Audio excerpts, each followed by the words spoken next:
medida por distintos menos. Ahora Y por está tanto, grabando.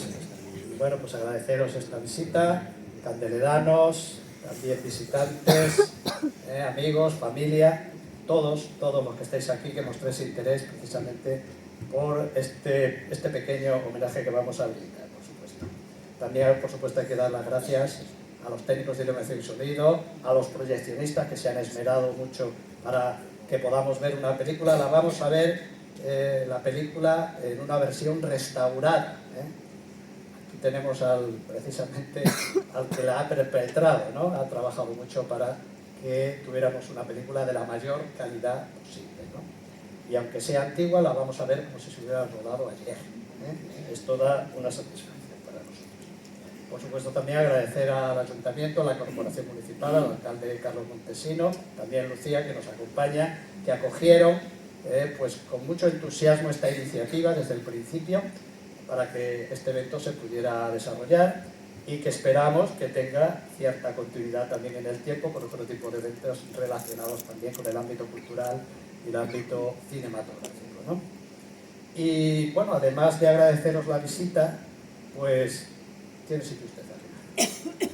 Pues también quiero felicitaros porque la elección que habéis hecho de venir esta tarde aquí muestra que sois personas inteligentes, personas muy inteligentes, y no lo digo por la vanidad de que vengáis a verme a mí, por supuesto, y a estos señores que sí que se lo merecen. Yo realmente me lo merezco poco, pero habéis mostrado inteligencia porque, parafraseando a la escritora británica Jane Austen, para acudir a este tipo de eventos hay que tener sentido y también sensibilidad.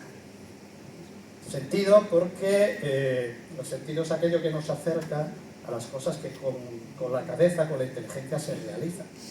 Y acudir a actos culturales es un acto de mucho sentido.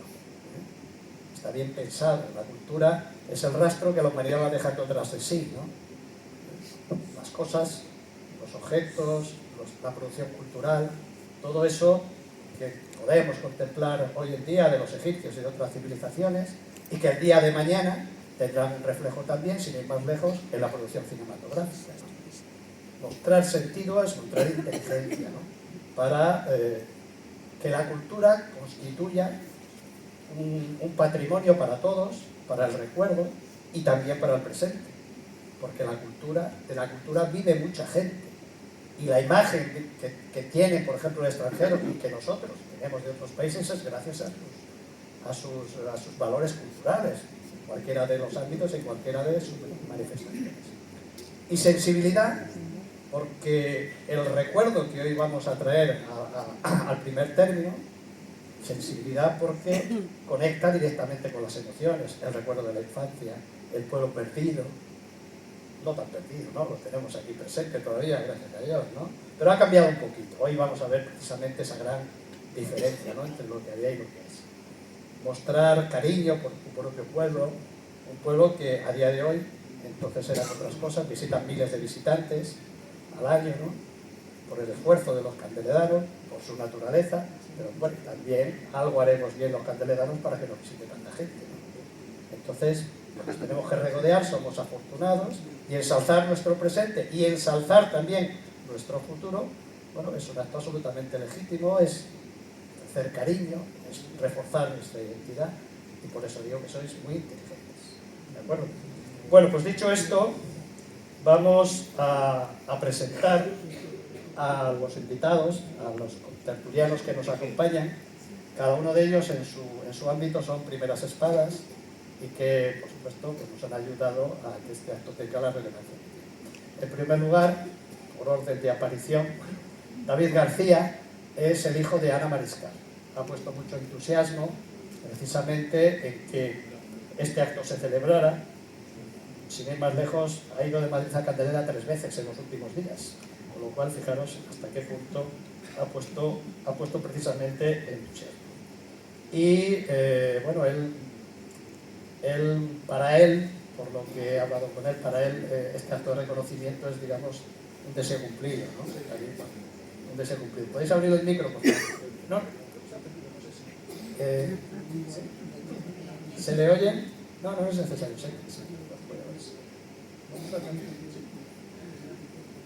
Se oye, perfecto. Te decía que para ti esto es un acto cumplido, ¿no? No hace falta que te levantes. Pues vamos a ver, para mí, vamos a ver, esta película es una película que no se ha estrenado en España, se pasó aquí en Candelera y creo que en Ávila y punto, no se ha vuelto a pasar, se ha pasado por televisión alguna vez y luego lo hablaremos con más detalle, gracias a una de esas casualidades que hoy veo que se están dando aquí bastante, pues acabó en Cannes, en el Festival de Cannes, en Cannes Classics, ¿no? Y para mí fue una gran emoción que ahí se proyectara y que no es nada comparado con la emoción de que esté hoy aquí, ¿no? Yo cada vez que veo la película me emociono, y me emociono por muchas cosas, pero una de ellas es por Candelera y por la gente que sale en la película. No sé si conocéis la película, creo que la mayoría la habéis visto ya, pero realmente, aparte de los actores, hay un actor más que es Candelera, ¿no? Entonces se ve, se siente, se nota, hay una vibración especial de ese pueblo y de ese mundo que había ahí, ¿no? Y que pues mi madre sintió esa sensibilidad de la que hablábamos también y lo retrató y lo metió en la película, ¿no? Y cuando veo esa película, cada vez que la veo, es Candelera que lo que me emociona, ¿no? Entonces, el hecho de estar aquí ahora proyectándola me produce una sensación muy indescriptible, ¿no? Y yo estaba deseando que se proyectara aquí, estaba deseando estar aquí, ¿no? Para mí es una cosa emocionante, punto. Muy bien, muchas gracias. A su derecha está Lauro Martín, que es casi paisano nuestro, es oriundo del Hornillo, sus padres tienen casa allí y todo, y es redactor del programa Días de Cine de Televisión Española y también profesor de la universidad. Entonces, él fue quien me metió Los perros en danza para hacer este homenaje, porque conocía a David, de un reportaje que vamos a ver precisamente ahora. Y bueno, precisamente a colación de esto quería preguntarte que qué es lo que te motivó para realizar un reportaje sobre una directora que en principio no está, como suele decirse ahora, en el candelero, ¿no? Bueno, Días de Cine es un programa de televisión especializado en cine y el motivo fue el centenario, o sea, 1923-2023, aunque, ¿sabes? Ese es el motivo. Y más allá de eso, pues que es un personaje absolutamente, para mí es un personaje muy atractivo, una persona que fue una actriz legendaria en los años 30 y 40, que abandona su carrera de actriz, bueno, que sobre todo es la actriz protagonista que escoge Franco para protagonizar Raza, que parece que es algo que luego le acompañó el resto de su vida, y luego decide dejarlo todo, hacerse cuenta cuando ella empezó, que no nos podemos imaginar con la diferencia de la mujer a la hora de trabajar con ahora, y luego hace una filmografía que no hemos dicho todavía, pero que El Camino es su mejor película, y de una filmografía absolutamente excepcional, y es bueno, El Camino es una obra maestra que da la casualidad que se rodó en Candelera, ¿sabes? O sea, esto es lo que tenemos que venir. Hay que hacerlo, sí. Tenemos que estar sí o sí, vamos. No sé. Muy bien, a mi izquierda, perdón, a nuestra derecha, Juan Carlos Gómez es director de fotografía, ha hecho decenas de documentales, decenas de películas, está excelentemente posicionado en el mundillo cinematográfico y da la casualidad de que también es oriundo de Candelera. Tiene su casa en Candelera, toda su familia es de Candelera, lo que pasa es que él ha viajado por el mundo y esas cosas. Sí. Mucho. Y bueno, y por supuesto, pues, como no puede ser de otra manera, está presente aquí hoy en día. ¿Qué destacarías desde un punto de vista estrictamente narrativo, ¿no?, de la figura de Ana Mariscal? ¿Sus películas qué tienen de especiales? Ana Mariscal es una de las figuras, como decía el compañero, fundamentales en la cinematografía. Es una señora que escribe, madre mía, en una época muy difícil para que la mujer pudiera hacer películas, y ella consigue hacer algo muy, muy complicado, que son películas además independientes, son películas que ella se producía, junto con el padre, con el director de fotografía. Eso en esa época era algo absolutamente casi impensable, o sea, tuvo muchas fatigas con la censura, o sea, la labor es titánica, o sea, el mérito es muy grande, o sea, muy poco reconocido. Es la directora quizás que más se acerca al neorrealismo italiano, o sea, última película, Segundo López, incluso esta, tienen un aire, o sea, tienen una influencia muy neorrealista, ¿no? Incluso en la dirección de actores, porque consigue algo muy complicado, que es trabajar con actores profesionales y con actores no profesionales, a lo largo de toda su carrera, pero tú no notas la diferencia entre son los grandes. Hay grandes actores de momento en esa película, grandes actores, pero mezclan con actores que eran completamente noveles, y que un novel parezca un actor que esté a la altura de ese otro profesional es un mérito indudable de Ana Mariscal. O sea, ella tenía una visión y sobre todo una mano con los actores. Para mí lo que más destaco de ella, aparte de su visión y su narrativa y sus temas además, ¿no? Pero si hablamos de los temas que ella, sobre todo en las primeras películas en las que se inició, en parte de lo más destacable del cine español, o sea, la altura de los grandes, como Marlanga de aquel momento, o sea, que bueno, la situación y la circunstancia era, ellos hicieron el primer cine independiente realmente de España, la primera directora de cine independiente, con todas sus consecuencias, para lo bueno y por lo malo. Cuando no se sabía que era eso de independiente. No se había definido lo que era independiente, pero es la primera directora de cine independiente, o sea, a la altura para mí de John Cassavetes, o sea, así, de Rossellini, así, porque ella pagaba sus películas, o sea, y no, bueno, aquí está el heredero, que no sé, lo que habrá heredado será una ruina, porque la pobre mujer. Os puedo asegurar que nos cortaron la luz más de una vez en casa. Porque además en momentos tan difíciles con esa censura, lo tuvo muy difícil y consiguió hacer grandes obras. Y probablemente yo también coincido, Segundo López es una gran película, pero terminó plásticamente, estéticamente, narrativamente, y con un gran mérito. Yo creo que la mejor película de tu padre. Es que su padre el marido era el director de fotografía, el colega de profesión. Efectivamente. Y entonces creo que en esta película se reúnen además el aspecto visual, el aspecto narrativo, o sea, así. Yo estoy totalmente de acuerdo contigo. Sí, ¿verdad? Yo de las películas suyas, esta es la que más me gusta, Sí. por muchas cosas, pero vamos, por narración, por el origen, por la novela de Delibes, no lo olvidemos, Sí. por los actores, que aquí tenemos un par de ellos, por el ambiente, por todo, por muchas cosas, por la fotografía, por supuesto. Para mí esta es la mejor. Algo les inspiró en Candeleda para conseguir esta película. Efectivamente. El agua del pilón. El agua del pilón, seguro. Que sale más de una vez. Y O el ajocano, ¿qué tal? también puede ser el ajocano. Y por último, tenemos a Julián Tomás García, que es un candeledano, él es exmilitar. Bueno, siempre uno militar. Siempre es uno, eso no se quita nunca. Y también es un escritor, su especialidad es el mundo de los toros, el flamenco, y por supuesto es un candeledano que vivió en primera persona aquellos, pues la época del rodaje. De hecho, pues según me ha contado, él estaba en su clase y entraron allí unos señores y dijeron, tú sí, tú no, tú sí, tú no, a ti no te escogieron, pero a otros sí que le escogieron, ¿no?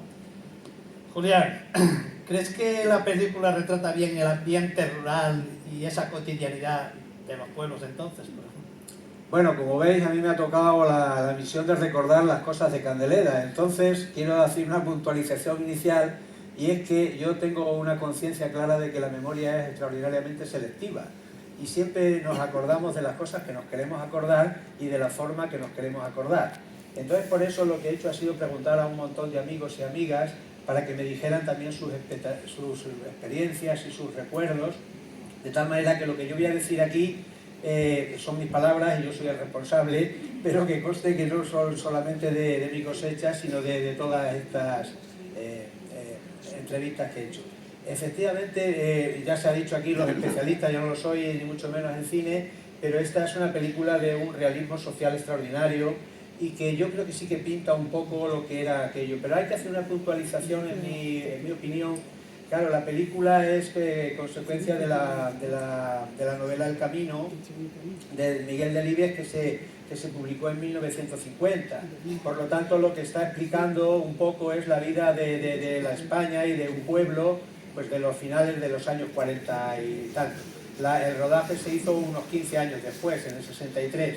Claro, los recuerdos que podamos tener nosotros no son exactamente los mismos de los que se pintan en la película, pero con esa salvedad, efectivamente sí que se puede apreciar, en mi opinión. Claro, no era lo mismo la España de los años 40 con la autarquía, con el racionamiento, después de los desastres de la guerra civil, etcétera, que los de los años 63, que es cuando se hace la película, en la que ya empieza el desarrollo, ya empieza otra vida mucho mejor. Pero sí que pinta, en mi opinión, lo que eran las familias y lo que era la gente del pueblo, ¿no? Estos padres abnegados, sacrificados, que estaban trabajando constantemente y que ellos lo único que pretendían era que sus hijos tuvieran una vida mejor. Y eso se ve perfectamente como ellos quieren que estudien porque ellos no han podido estudiar. Y eso se ve. Y nosotros eso lo apreciamos también, incluso en el año 63, como en el año 63 ya afortunadamente ya podíamos estudiar mucho, pero los que más mayores que yo, mis primos que les he preguntado y a gente que he preguntado, estos no tuvieron casi oportunidad de trabajar, de estudiar, y se tuvieron que ir a Madrid, se tuvieron que ir al País Vasco, a Cataluña, incluso luego al extranjero. Pero ya en mi generación, los que vivimos los que nacimos en los años 50, pues afortunadamente podíamos estudiar casi todos, con el sacrificio de los padres indiscutiblemente, ¿no? Pero ya podíamos estudiar. Aquí en Candelera concretamente teníamos la suerte de que apareció la academia de Doña María Castañar, y entonces por lo menos hasta cuarto de bachiller pues nos podíamos quedar algunos. Pero hay algunos que no se pudieron quedar y salieron exactamente igual que Daniel el Mochuelo a estudiar desde que eran jovencitos. Curiosamente, mi amigo Daniel, que seguramente estará por aquí, Monforte, que se llama Daniel también, él me decía que se sentía extraordinariamente representado en la película porque se llamaba Daniel y porque se tuvo que ir a estudiar inmediatamente y él no quería irse. Y ya termino, porque no me quiero enrollar, ya hablaremos más, pero efectivamente la película, en mi opinión, pinta eso, es decir, unos padres han negado, unos niños que a pesar de que iba a ser un progreso eso de estudiar fuera, pero no nos queríamos ir porque nosotros vivíamos en el paraíso. Y claro, cuando veamos la película, pues claro, vamos a ver una serie de caras conocidas, muchos por desgracia ya han fallecido porque claro, hace tanto tiempo, pero eso es extraordinariamente emotivo. También, como decía antes Fernando, vamos a ver esas casas. Yo cuando veo la película, yo recordaba las casas mucho más bonitas de lo que salen en la película, porque claro, yo creo que vivíamos felices. Pero claro, viendo esas casas y viendo las que tenemos ahora, pues ha habido progreso indiscutiblemente, ¿no? Pero no lo sentíamos, nosotros vivíamos bien, yo creo, pero claro, se ve. Pero lo que no ha cambiado es el paisaje de Candelera. En la película es blanco y negro, ahora como va a estar restaurado lo vamos a ver más bonito seguramente, pero el paisaje no ha cambiado, ese paisaje tan maravilloso que tenemos aquí en Candelera, que, bueno, esas gargantas, eso que decía el himno de Candelera, escrito por nuestro gran maestro, director de las escuelas y alcalde Juan Corral, por gargantas, arroyos y cauces, aguas cristalinas, brincan sin cesar. Bueno, pues eso lo pinta la película y por lo tanto ya me callo porque si no me emociono. Muy bien, pues ahora vamos a ver un reportaje, que realizó Laura, que se emitió en el programa de Cine de Televisión Española, sobre la figura de Ana Mariscal. Pero justo antes de esto, por favor, estas personas que han venido aquí lo han hecho de manera altruista y como los candelerados somos agradecidos, creo que se merecen un fuerte aplauso.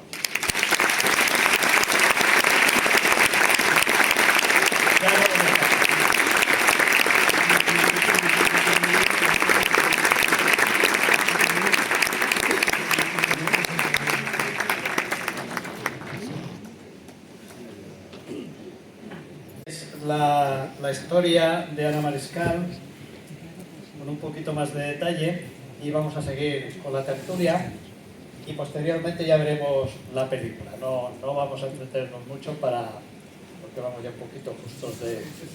Sí. En materia, felicitar a Lauro porque a mí me parece un trabajo excelente, pero excelente de síntesis, excelente de documentación, excelente todo. Me parece soberbio. Sí, y para meteros en harina un poco, yo añadir que eso, que la película parece que no se estrenó porque yo creo que no se estrenó porque se adelantó a su tiempo. La película es más parecida a películas de 20 años posteriores como Los Santos Inocentes, que es del 84, o películas de ese tipo, y en esa época, en el año que se producen, no se lleva ese tipo de cine, pero es una obra más. David, Como se ha comentado en el reportaje, la mayoría de las películas de tu madre supusieron un fracaso de público, un fracaso económico. ¿Eso cómo lo vivíais en casa? Bueno, la verdad es que pues se vivía de una manera muy evidente. Es decir, os he comentado antes, hubo tiempo que incluso cortaron la luz en casa, hubo tiempos difíciles, es decir, y luego, independientemente del problema económico, está el problema, que eso ya no lo veía yo tanto, sino se lo veía a ellos, es cómo seguir trabajando, es decir, cuál es el siguiente proyecto que podemos acometer con los medios que tenemos ahora. Entonces, durante un tiempo, pues, se trabajaba y tenían una cierta inercia, había unas ciertas ayudas por parte del Estado, vamos, relativamente, pero tuvieron más de un contratiempo. Por ejemplo, después del Camino intentaron hacer una película que se llama Los de Loeches, se iba a llamar Los de Loeches, ¿no? Porque la acabaron prohibiendo directamente. No la prohibieron radicalmente, pero la acabaron descafeinando tanto que optaron por no hacerla.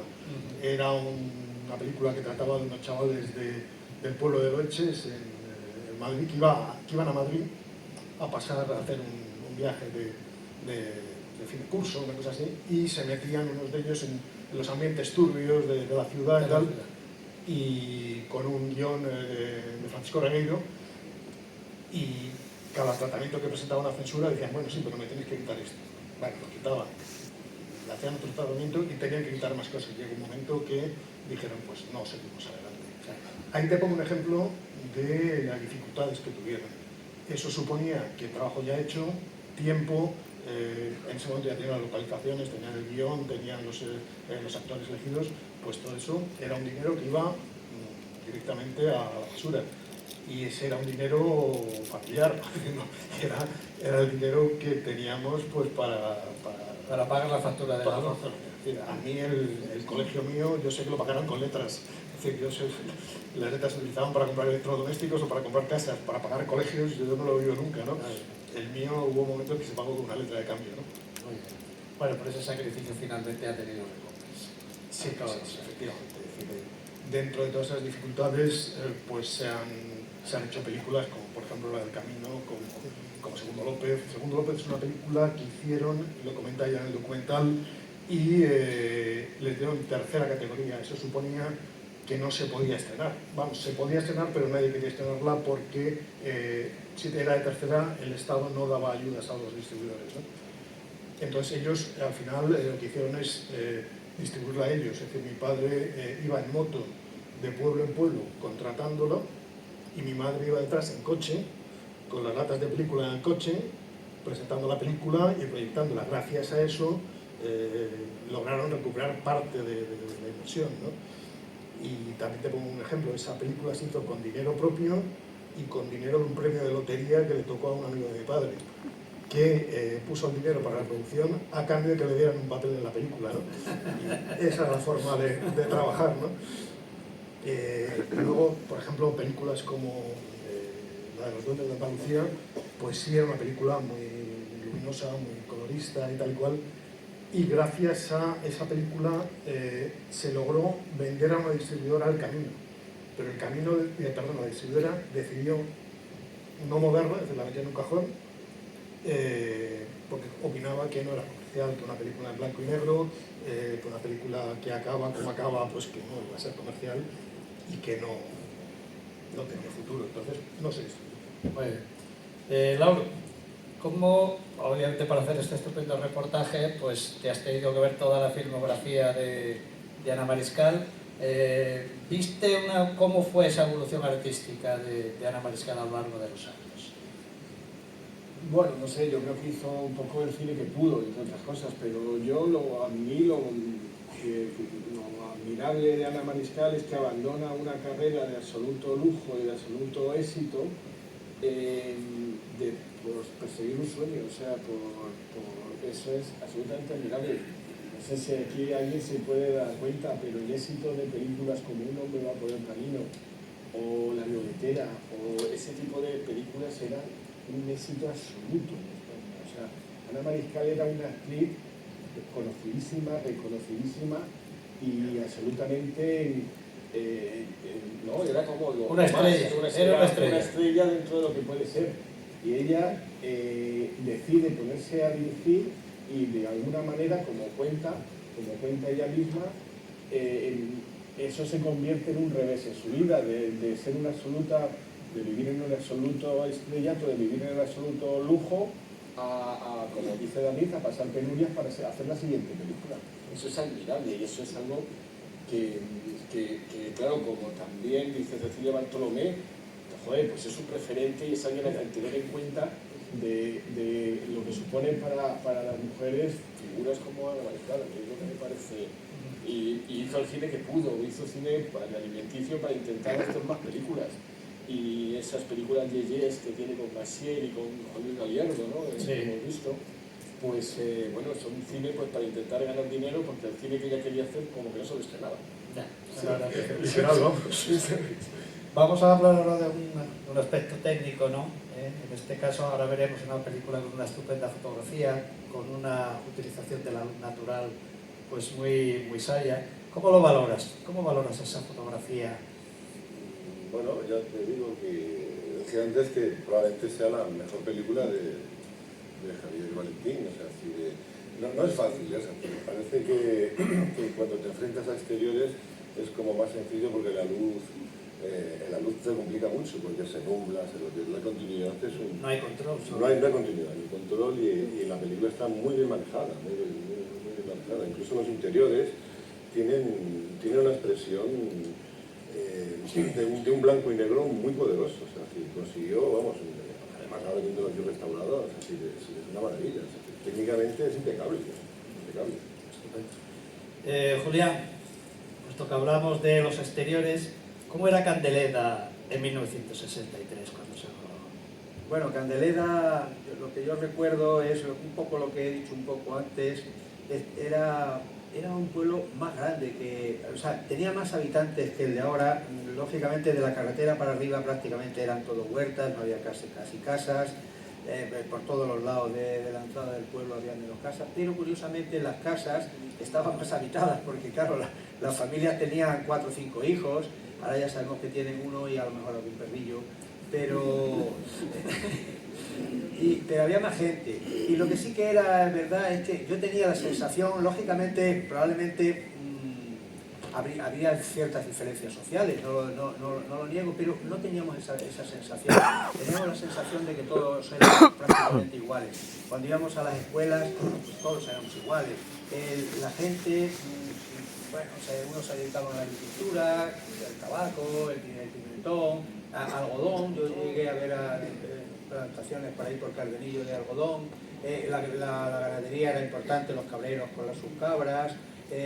Luego las ovejas aquí llamadas borras, los cerdos aquí llamados guarros. Toda la ganadería. Toda la ganadería era importante, pero luego también había un comercio importante también, por ejemplo el famoso de Ramón, que eso era como una especie de grandes almacenes en 35 metros cuadrados, en donde podías encontrar de todo tipo de alimentación. Yo me acuerdo que iba siempre a por un poquito de membrillo, pero ahí se podían encontrar perfectamente zapatos, se podían encontrar calzoncillos, bragas, sujetadores, cualquier cosa, aceite, sal, vinagre, cualquier cosa.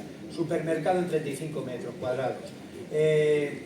La gente vivía humildemente, como he dicho antes, pero vivía bien, y esos padres, esa generación de hombres y mujeres extraordinarios que lo único que deseaban era que sus hijos tuvieran una vida mejor que ellos, ¿no?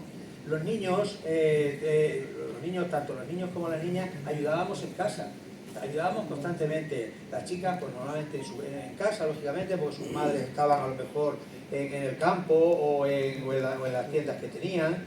Los chavales, pues ayudábamos, pues yo, por ejemplo, perdonad que hable de mí, pues yo iba a echar de comer a los animales que mi padre luego iba a matar en el matadero, precisamente aquí. Todo esto era el patio del matadero, curiosamente.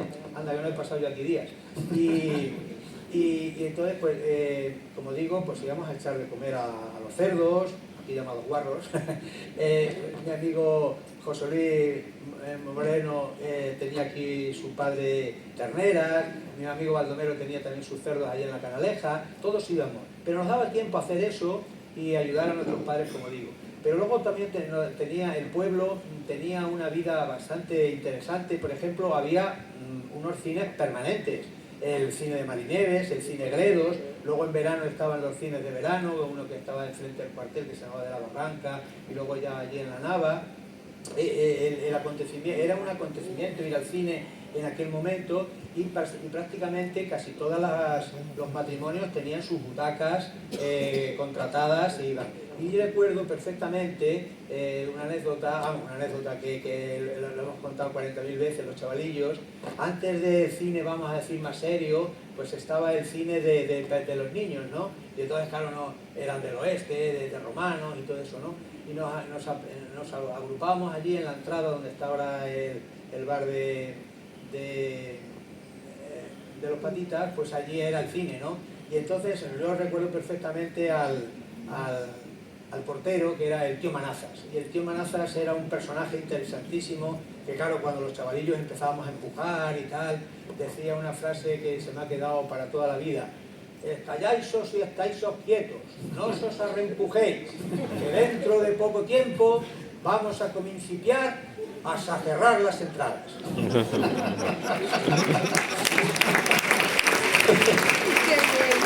Bueno, pues... Espera un poquillo. Perdón. 2 minutitos. Luego, eso era el cine, pero luego había muy poquitas televisiones, eso sí que es verdad. Había muy poquitas televisiones. Estaba la de la casa parroquial, la del casino y algunos bares, como por ejemplo el de Baldomero. Yo recuerdo perfectamente el año 64, perdonad que cuente cosas, pero creo que son significativas. Claro, como no había televisiones, luego ya un poquillo más adelante, los 2 años después, ya empezaron a ver algunas televisiones en casa y demás, pero entonces nada más que estaban esas que yo digo.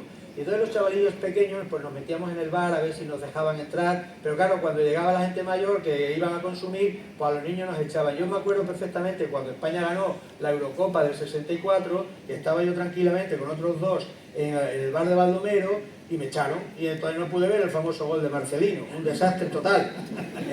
Bueno, y luego también había, pues, cuando tenías 4 perrillas, pues tenías con 2 o 3 pesetas tenías para ir al cine, discutir con el tío Manazas, y luego te sobraba un poquito de dinero pues para comprarte las gaseosas del tío Pedro, las de brisas de Gredos, la cola de Pedro, que era una especie de Coca-Cola inventada.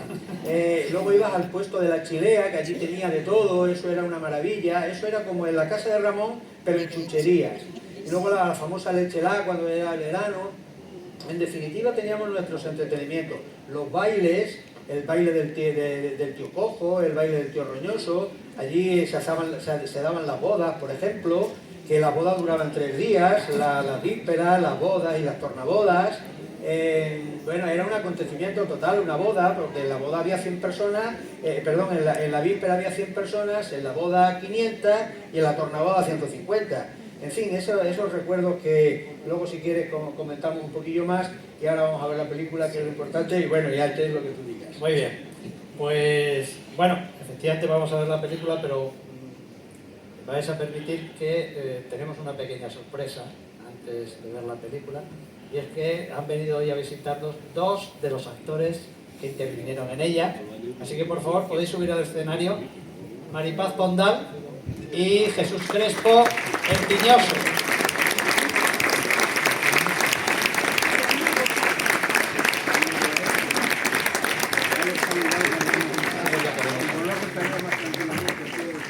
Quitar las...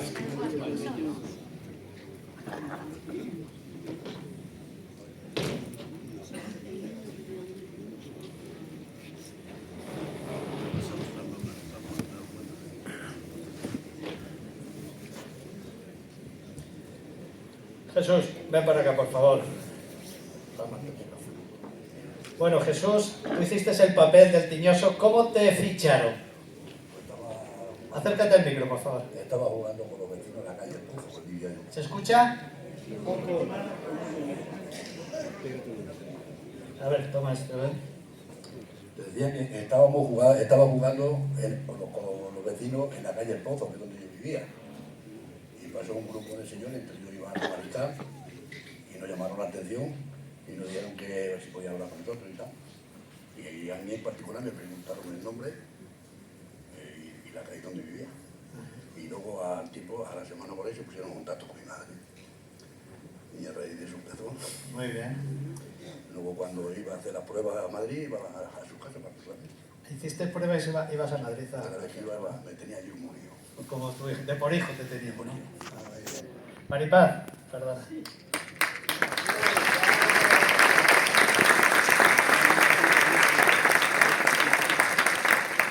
Maripaz ha hecho mucho cine, me dijiste esta mañana que eran 80 y tantas películas, ¿no? ¿Cuántas obras de teatro? Más, Espera, muchas más. muchas más. Además, bueno, ante todo quiero decir que estoy muy contenta de estar aquí, volver a veros después de tantísimos años. Y estoy muy contenta además que sea un homenaje a la gran Ana Mariscal, porque realmente lo merece, merece todo. Merece que el cine español de hoy en día le rinda homenajes como este. Luego también quiero decir que muchas cosas de las que acabo de ver en ese bonito reportaje que hemos visto, en muchas cosas yo me siento muy identificada con ella. Os cuento por qué. Porque yo empecé con 15 años a hacer cine, por circunstancias. Luego hice mucho cine, y llegó un momento que dije yo, hasta aquí, voy a hacer ahora lo que a mí me gusta.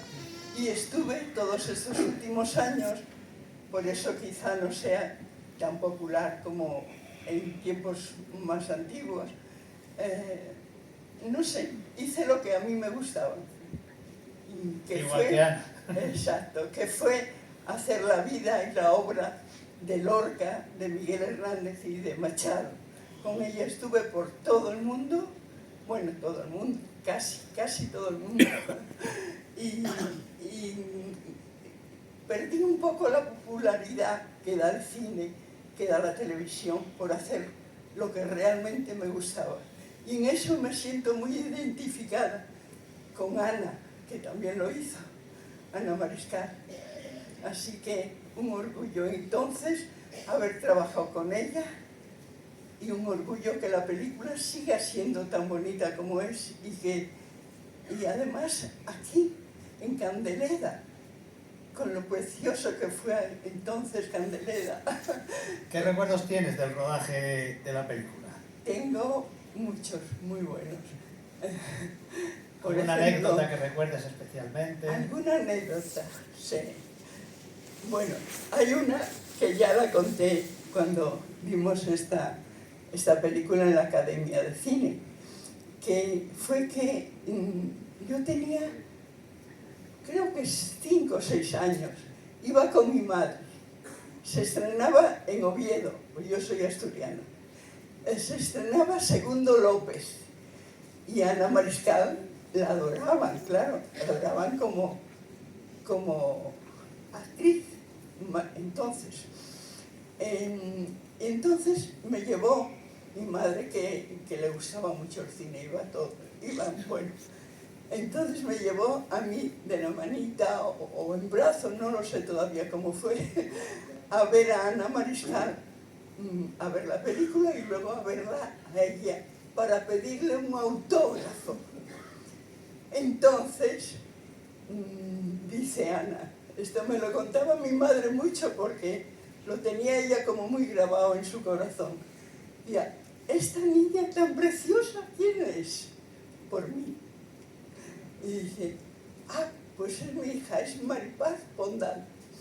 Y dice, qué bien. Pues mira, no te voy a dar un autógrafo, te voy a dedicar una foto. Entonces le dice a su marido, Valentín, tráeme las fotos. Coge una foto, pone a la preciosa Maripaz, que nos veamos, para que nos veamos dentro de 20 años. Entonces, fijaros, ella la guardó con todo cariño, la foto, y esa fue una anécdota, porque luego cuando tenía yo 17, por ahí fue cuando hice la película, pero bueno, me llamó ella personalmente Y bueno, siempre había sido un ídolo en nuestra familia, Ana Mariscal, y lo sigue siendo. Muchas gracias.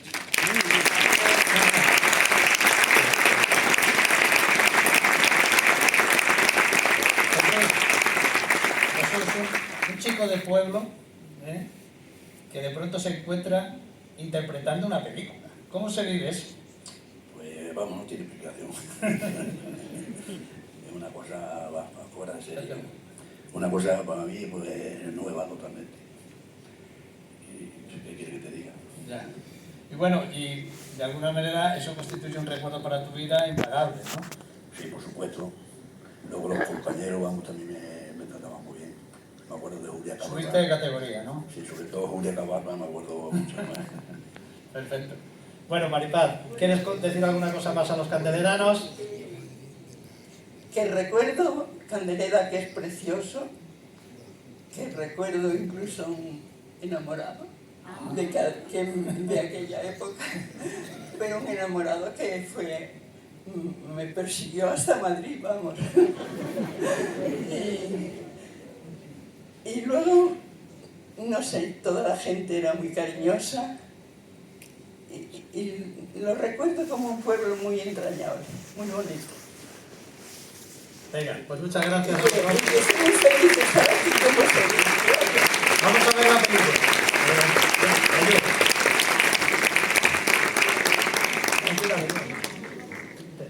Espera. No, no te preocupes. Ya te hago.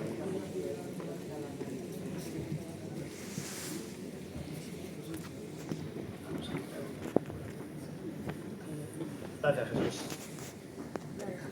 Vamos a ver la película.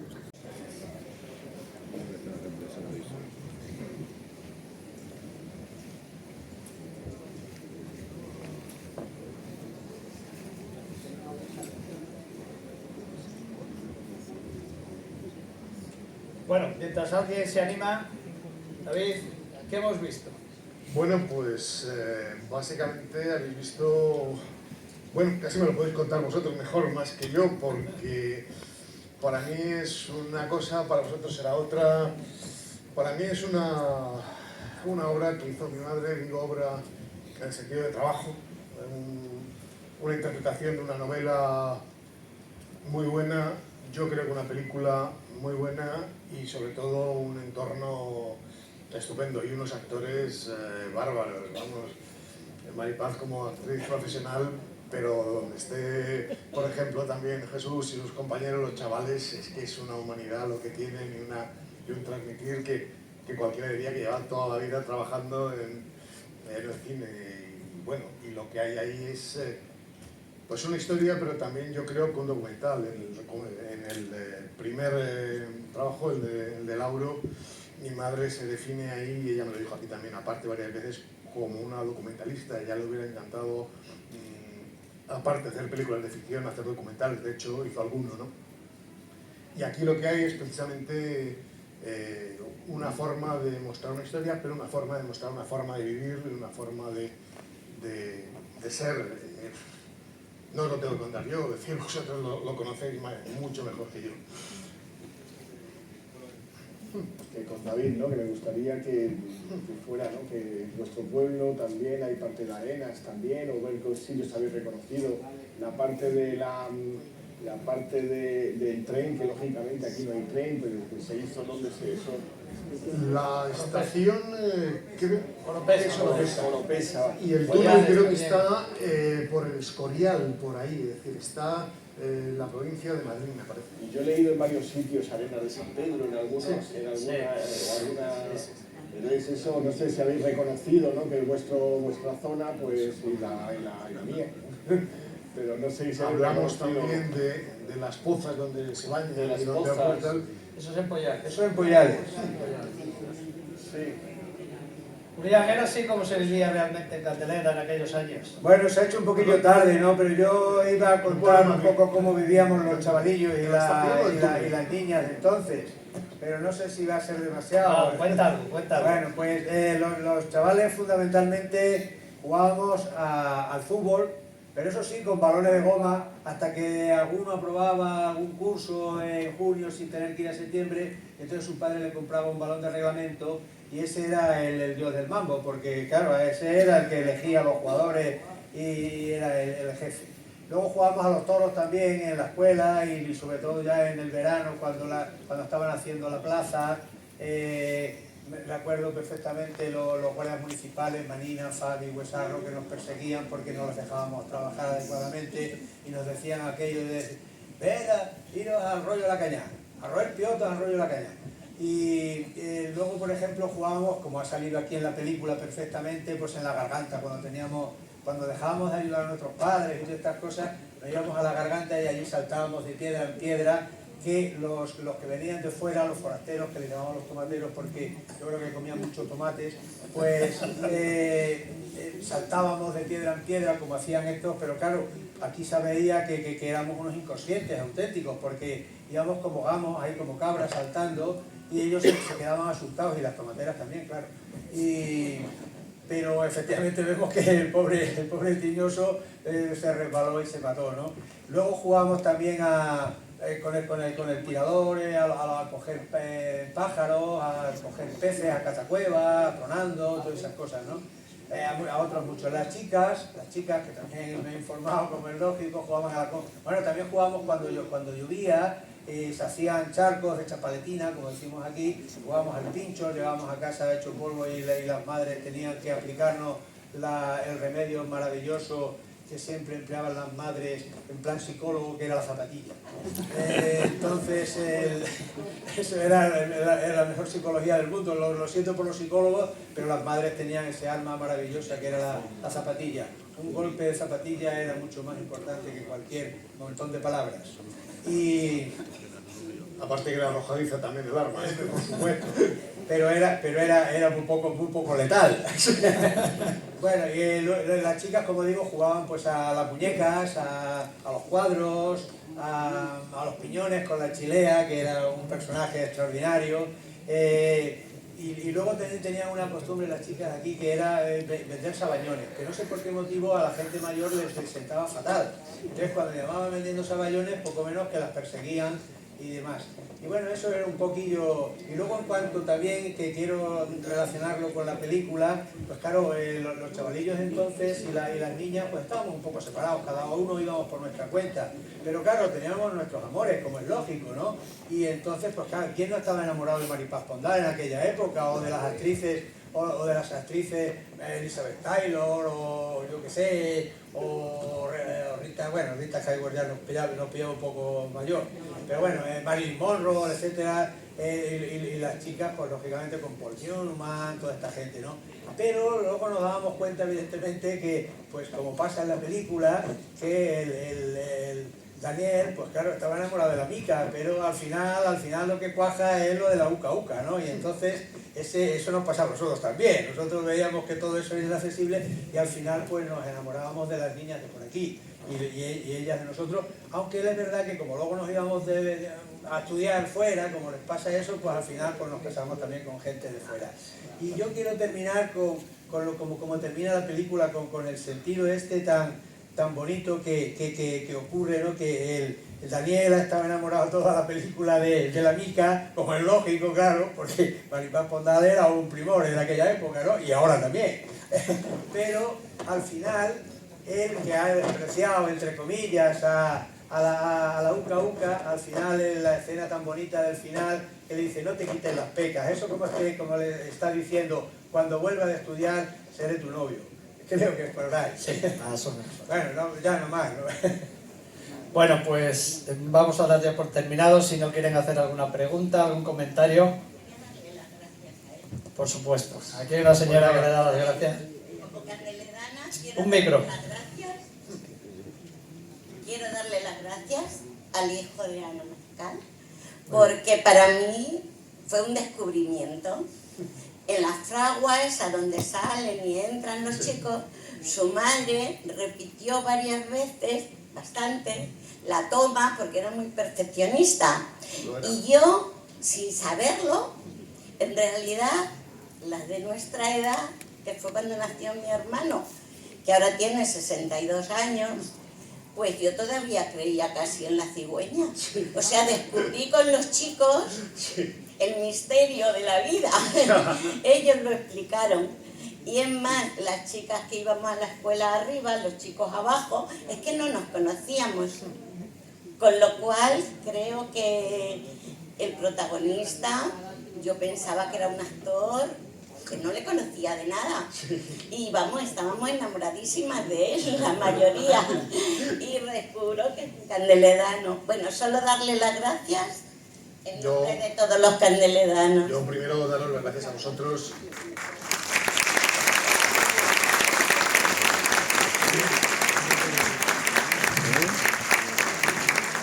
Daros las gracias a vosotros, primero por el acto este y por el día de hoy, que yo lo estoy disfrutando como no os podéis hacer idea, ¿no?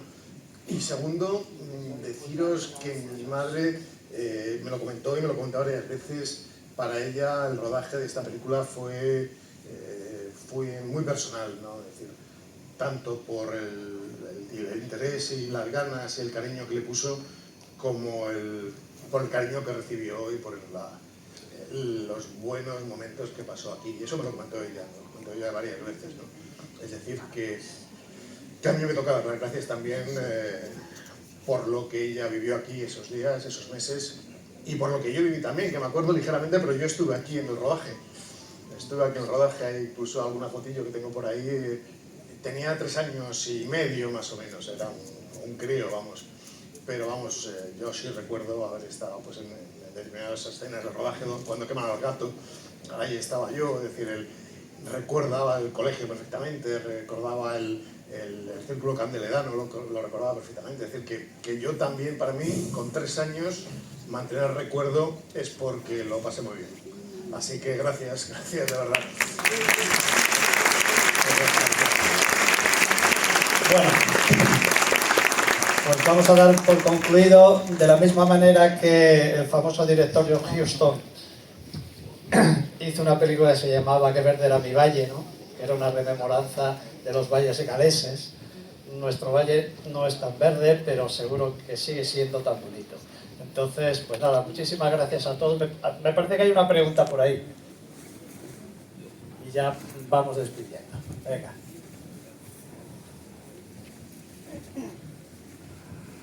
Bueno, más que una pregunta, es agradecerte a ti, David, el que te hayas dedicado a restaurar las películas de tu madre, ¿no? Porque yo sé que a ella le encantaría que estuvieras haciéndolo, ¿no? Y lo sé porque yo conocí a tu madre. A ver, yo soy de Cáceres, pero vivo desde hace mucho en Cuevas del Valle. Y en la época de Cáceres, pues tuve la suerte de con mi padre ir mucho a Fotos Javier, que era la tienda de tu padre y de mi abuelo. Y de tu abuelo, porque mi padre me transmitió el amor a la fotografía, mi tío me transmitió el amor al cine, y yo pasaba con mi padre por allí mucho, porque todo el material de fotografía que compraba mi padre se lo compraba Javier. Sí. Se hicieron muy amigos, mi padre y Javier, y de hecho fueron muy amigos los dos matrimonios, mis padres y los tuyos, hasta tal punto que este señor que digo que era muy amigo de tu padre fue el ginecólogo que atendió el parto de tu madre cuando tú naciste. Entonces, bueno, pues me apetecía decírtelo. ¿Caballero era? Escribano. Escribano. Me acordaba que era un... Entonces era José María Escribano Beltrán. Sí, yo le conocí a...